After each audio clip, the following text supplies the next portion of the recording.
Entitled mother demands to be served ice cream. Hi, this is another story about my mum, from when we were visiting a town. So entitled mother and I had just entered a store that sold lots of different stuff and served ice cream. Unfortunately, they closed the ice cream early on Sundays, so by the time we got there, the workers had already put it away. Entitled mother talking to a worker. Excuse me, why isn't the ice cream here? The store is still open. I'm sorry, we already put it away since the bins get cleared on Sundays. All of our beverages are still available though. The store is still open though. I should be able to get the ice cream right now. Mum, let's just go. It's not a big deal. No, we have to stand up for ourselves. These workers are just being lazy.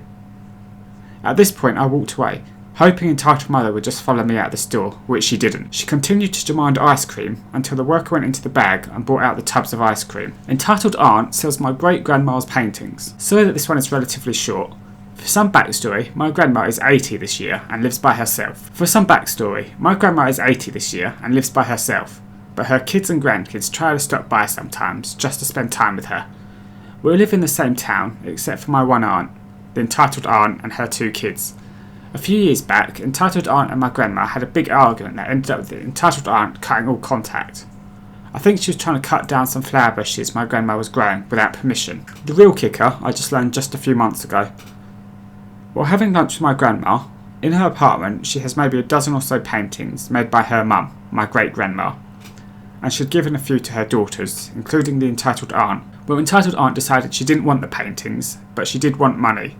She ended up selling the paintings and proceeded to come back to my grandma asking for more. My grandma, completely oblivious, obliged. I've no idea how many paintings she sold, and while they're not incredibly rare or valuable, they still hold tremendous sentimental value for my grandma. And they're interesting to me as I'm an art student who never got to meet my great-grandma. The last time I heard anything from entitled aunt was when she sent me a graduation cheque of $50. She hasn't contacted her brother and sisters or her mother. Don't make fun of the disabled guy. This happened a few months ago. Sorry, it's just a short one.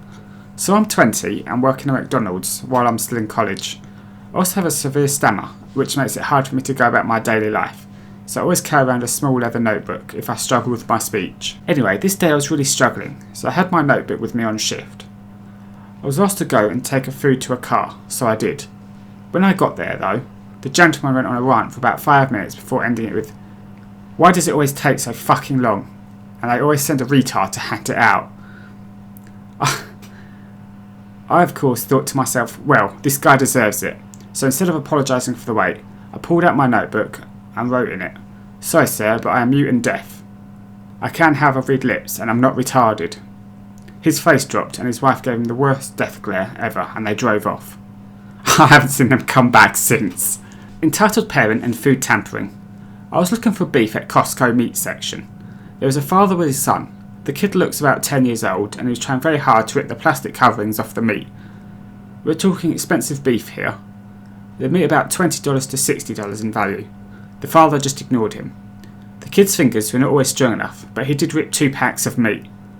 I separated one of the ripped pack and put it aside, but the other one got shuffled around by other people.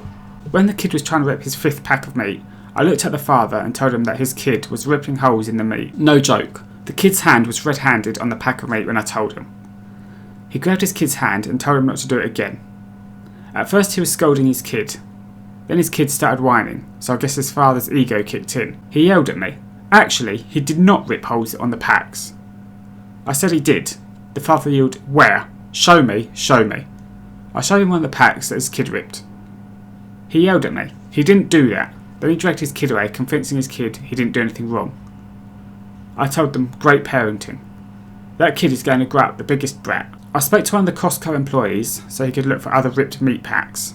He did not even look surprised. I'm sure it happened a lot. Entitled parent thinks that I'm doing illegal stuff because I'm in my room.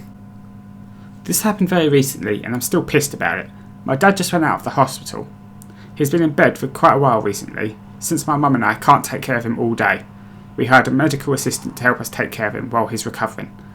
The assistant comes from Monday to Saturday from 9 AM to 9 PM. My dad has been acting really rude to him with things they don't deserve it, but that's for another time. This happened a Sunday morning while I was eating cereal when my mum asked me to take out the trash.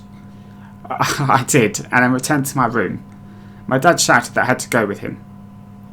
He told me to turn the air conditioner off and that I should stay with him. It all looked like the regular day until he said this. "You need to stay here where I can watch you. We need you right here. You're probably doing something illegal in your room and you don't want us to know about it. Yeah, you're probably doing illegal stuff in your room, like you're dancing naked.